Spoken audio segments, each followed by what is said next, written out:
Hi అండి. Welcome to Rupalavanya Swaralahari channel. ఈ ఛానల్‌ని ఫస్ట్ టైమ్ చూసుకుంటున్న వాళ్ళు సబ్స్క్రైబ్ చేసుకోండి. అలాగే ముందు పార్ట్స్ చూసి ఇది చూడండి. నా డెవిల్ గాడితో రొమాన్స్. రాబర్ట్ రియాతో నువ్వు వేరే అతన్ని లవ్ అనుకుని డేటింగ్‌లో ఉన్నప్పుడు చాలా బాధపడ్డాను. కానీ నీకే అది కరెక్ట్ కాదని బ్రేకప్ చేస్తున్నప్పుడు ఎంత హ్యాపీగా ఫీల్ అయ్యానో తెలుసా? అంటూ చెప్తుంటే తన వెనక ఒక మాఫియా డాన్నే తిరిగాడా అని ఆలోచనలో పడిపోతుంది రియా. మళ్ళీ వెంటనే ఆలోచిస్తూ నువ్వు నన్ను కాలేజీలోనే చూసి లవ్ చేశాను అన్నావు కదా! మరి నీ బిజినెస్‌లో టేక్ ఓవర్ చేశాక కూడా మళ్ళీ ఎందుకు నా దగ్గరికి రాలేదు? తన కాలేజ్ అయ్యి కూడా 2 ఇయర్స్ అవుతుంటే మళ్ళీ అనుమానంగా అడుగుతుంది రియా. అప్పటి వరకు నవ్వేవాడు కాస్త మళ్ళీ డల్‌గా మొహం పెట్టుకొని, నేను ప్రపోజ్ చేద్దామని అనుకునేలోపు నాని వచ్చి మా పప్పాకి నీ ఫోటో చూపించి తనే అజ్జుకి కాబోయే భార్య అన్నారు. అజ్జుకి మేమందరం ఎవరమో తెలియకపోవచ్చు. కానీ మా అందరికీ తను తెలుసు.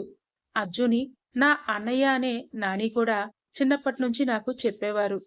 సడన్‌గా అన్నయ్యకి కాబోయే భార్య అనేసరికి నాలో నేనే ఎంత బాధపడ్డానో నీకు తెలీదు రియా.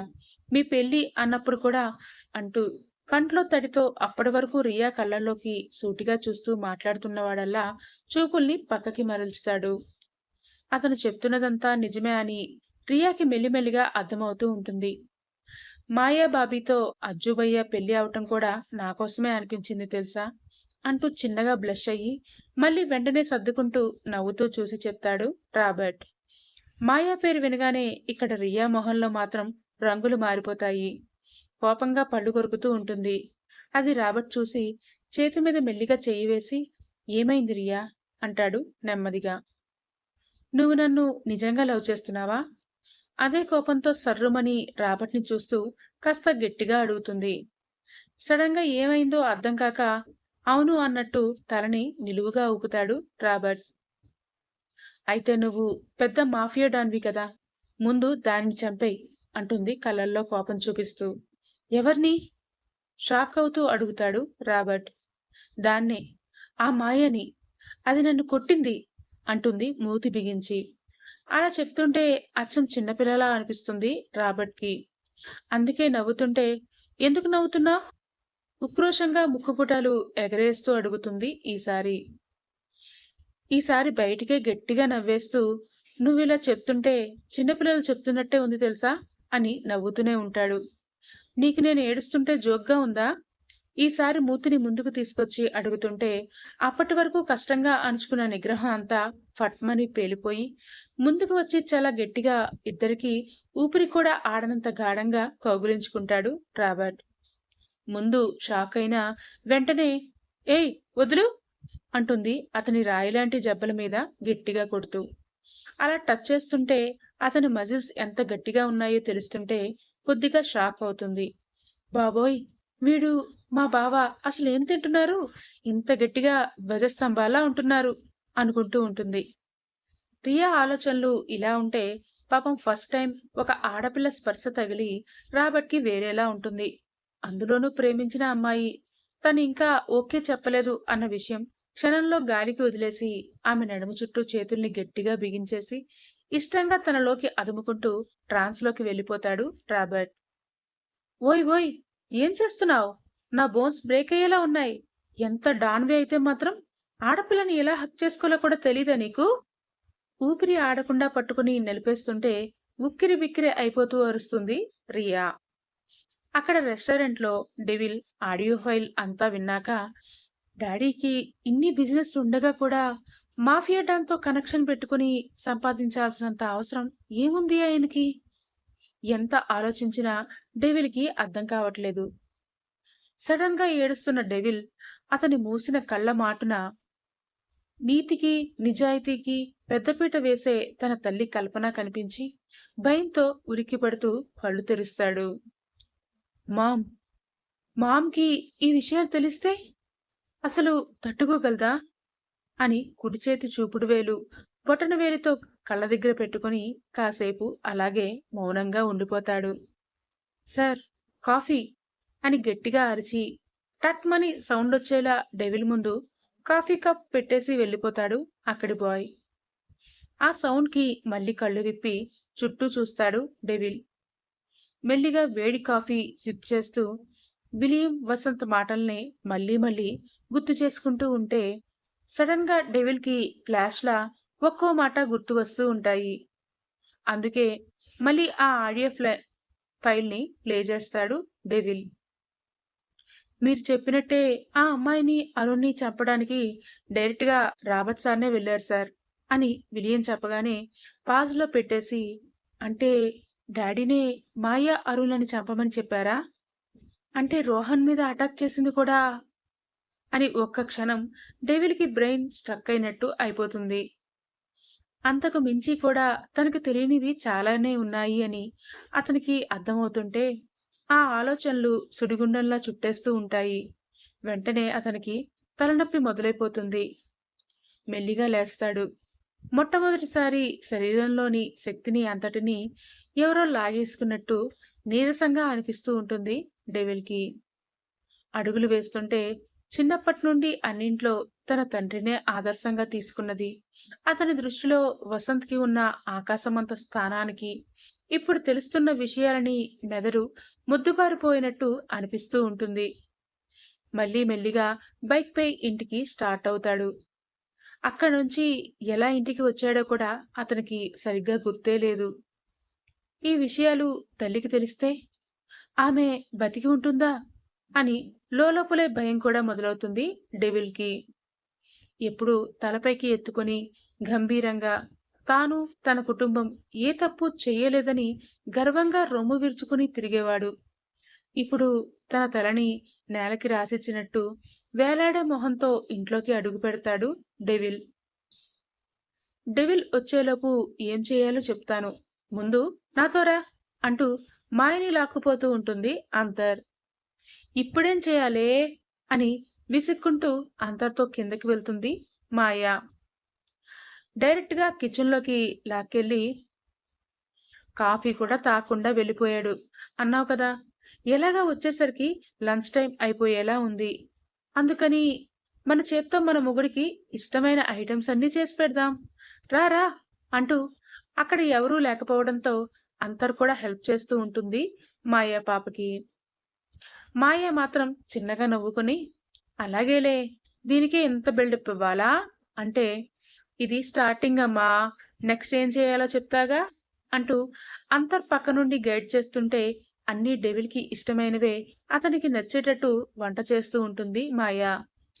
చివరిలో పాయసం కూడా చేసి చిన్న బౌల్‌లో పెట్టి డెవిల్‌కి స్వీట్ హాట్‌గా కంటే కూల్‌గా ఉంటేనే ఇష్టం అంటూ ఫ్రిడ్జ్‌లో పెట్టేసి హ్యాండ్ వాష్ చేసుకుని బయటికి వస్తుంది. సరిగ్గా అప్పుడే డెవిల్ ఇంట్లోకి అడుగు పెడతాడు. కానీ అందరూ ఎవరి రూమ్స్‌లో వాళ్ళు బిజీగా ఉంటారు.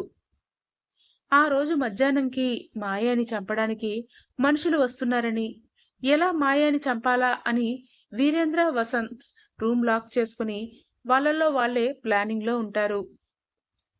అను, కార్తీక్‌లకి కాస్త ప్రైవసీ దొరకడంతో ఇద్దరూ రూమ్‌లో సరదాగా టైం స్పెండ్ చేస్తుంటే జున్నుతో కూర్చుని రాజీ, తులసీబామ్మ హాయిగా మాట్లాడుకుంటూ ఉంటారు.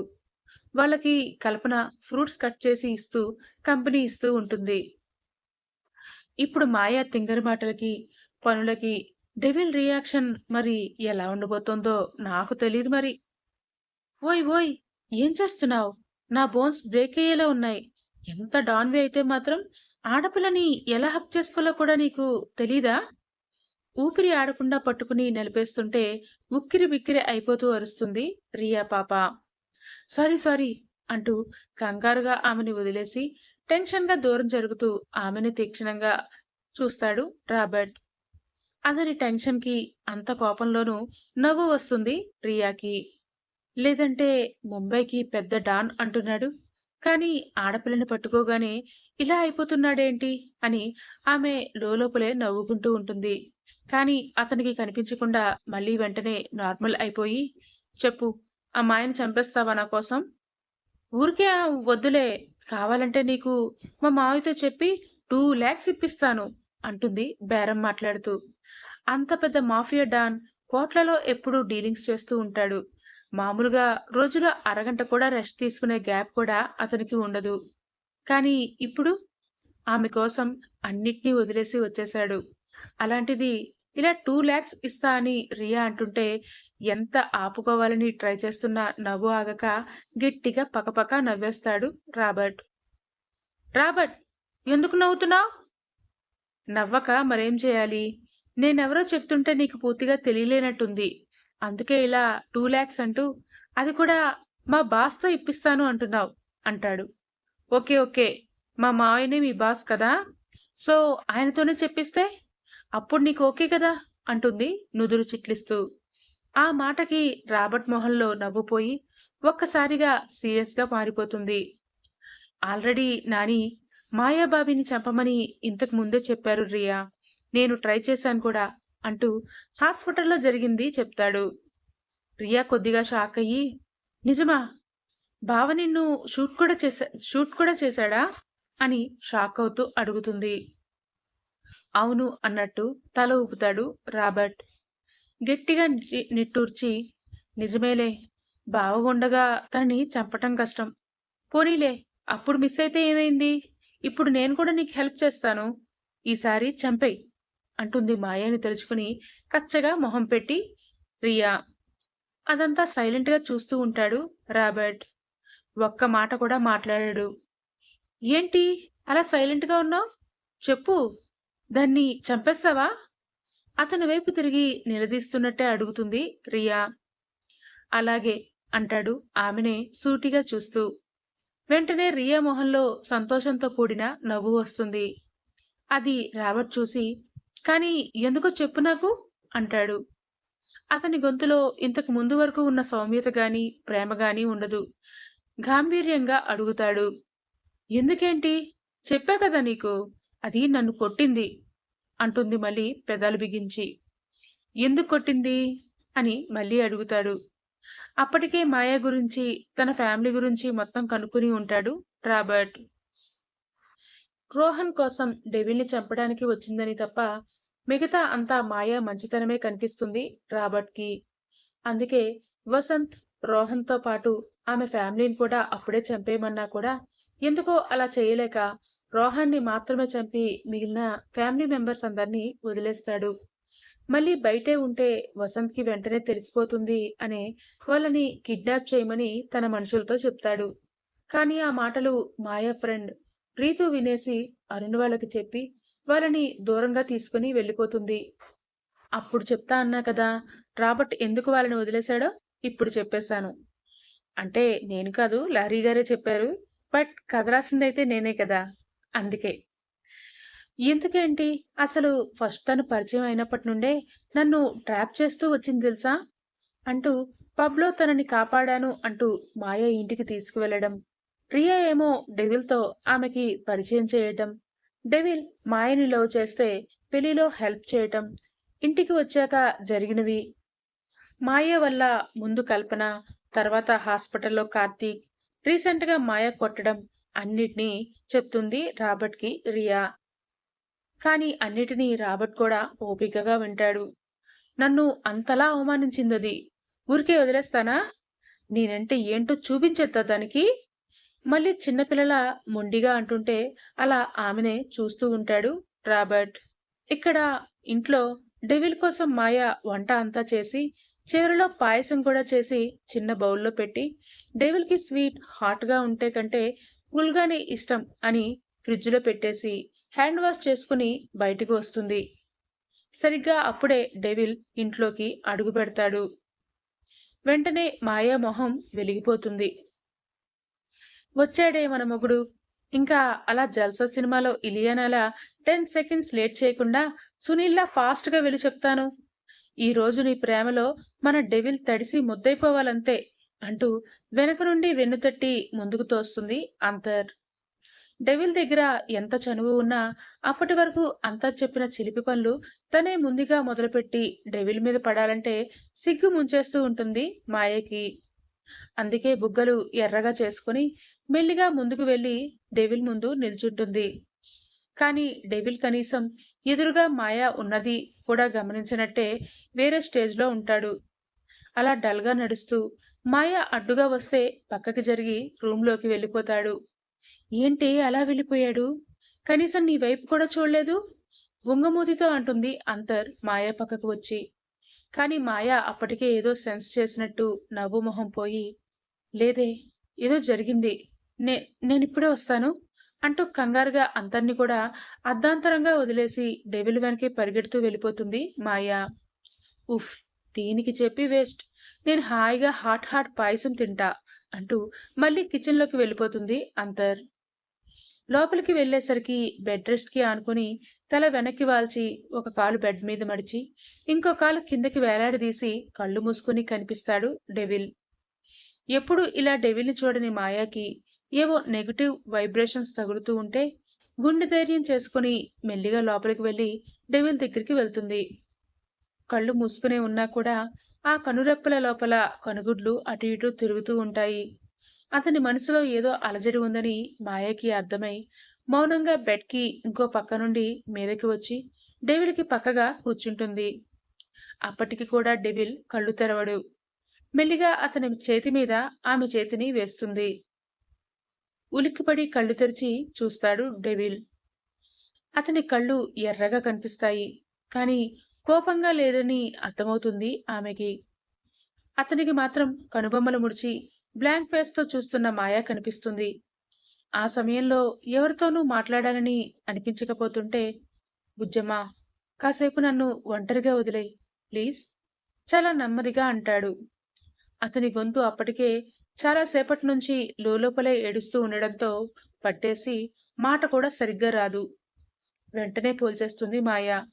భయంతో గట్టిగా అతని కాలర్ పట్టుకుని ముందుకు జరిగి కళ్ళలోకి చూస్తూ, "డెవిల్ ఏమైంది? ఏడ్చావా నువ్వు?" అంటూ ఒక్కసారిగా ఆమె గుండె మీద అతని తలని పెట్టుకుని భయంగా అదుముకుంటుంది. ఎందుకో ఆ క్షణంలో ఎంత ఆపుకోవాలని ట్రై చేసినా డెవిల్‌కి ఏడుపు ఆగదు. ఆమె కౌగిలిలో, స్పర్శలో ధైర్యం దొరికినట్టు అవుతుంది. అందుకే ఆమె నడుము చుట్టూ చేతులు వేసి గట్టిగా చుట్టేస్తూ చిన్నగా మొదలుపెట్టి కొన్ని క్షణాల్లోనే గట్టిగా సౌండొచ్చేలా ఏడుస్తూ ఉంటాడు. ఏడుపుకి అతని శరీరమంతా కదిలిపోతూ ఉంటుంది. అంతలా వెక్కి వెక్కి ఏడుస్తుంటే మాయకి భయం పెరిగిపోతూ ఉంటుంది. ఇద్దరి గుండెల వేగాలు క్షణక్షణానికి పెరిగిపోతుంటే అలాగే అతని తలని గట్టిగా పట్టుకుని గుండెకి పదువుకుంటుంది మాయ. ఇంకొన్ని క్షణాలు అలాగే కరిగిపోతాయి. మెల్లిగా అతని ఏడుపులో ఉధృతి తగ్గుతుంది. తనని తాను కంట్రోల్ చేసుకుని మెల్లిగా ఆమెని వదిలి కొద్దిగా దూరం జరుగుతాడు డెవిల్. కానీ మాయ డెవిల్‌ని దూరం జరగనివ్వకుండా అతని చెంపల్ని ఆమె 2 చేతుల్లోకి తీసుకుని నుదుటిపై ముద్దు పెడుతుంది. డెవిల్ కళ్ళు ఇంకా అలాగే మూసుకునే ఉంటాయి. చెంపలు మాత్రం కన్నీళ్లతో తడిసిపోయి కనిపిస్తూ ఉంటాయి. ఎప్పుడూ అతన్ని అలా చూడనే లేదు మాయ. గంభీరంగా, ధైర్యంగా, ముక్కుసూటిగా, భయం అనేది లేకుండా ఉన్న తన డెవిల్‌నే తనకి తెలుసు. పాపం కదా డెవిల్. చిన్నప్పటి నుండి చూస్తూ పెరిగి అతన్నే రోల్ మోడల్‌గా చూసి ఇన్‌స్పైర్ అయిన కన్న తండ్రే ఇప్పుడు ఒక స్మగ్లర్ అని అతనికి తెలిస్తే బహుశా ఇలాగే ఉంటుందేమో. ఇదండి ఈరోజు డెవిల్ కథ. మీకు నచ్చిందనే అనుకుంటున్నాను. సో, నచ్చితే ఎలా ఉందో కామెంట్స్‌లో చెప్పడం మర్చిపోకండి. ఇక నుంచి రెగ్యులర్‌గా డెవిల్ మీకు నేనే ఇస్తాను. బాయ్. మీ రూపలావణ్య.